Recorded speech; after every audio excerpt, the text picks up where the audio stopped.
আমি কালিয়াগঞ্জ থেকে এসেছি। আমার নাম দীপিকা সরকার।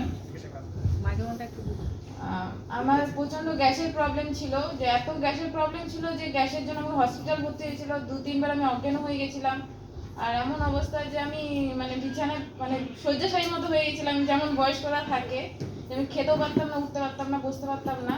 তো হঠাৎ আমার বাবা যখন এটা বাবা খেত, বাবা সুস্থতা পেয়েছে, তারপর আমাকে দিল। আজকে সত্যি আমি খুব সুস্থ পেয়েছি। আমি ভাবতে পারিনি যে আমি এতটা সুস্থ পাবো। যে মানুষ আমি উঠতে পারতাম না, মানে সিঁড়ি দিয়ে উঠতে পারতাম না, বসতে পারতাম না, কথা বলতে পারতাম না, কথা বলতে শ্বাসকষ্ট হতো। তো আজকে সত্যি খুব ধন্য হয়েছি। আমি কি বলবো, মানে বলার ভাষা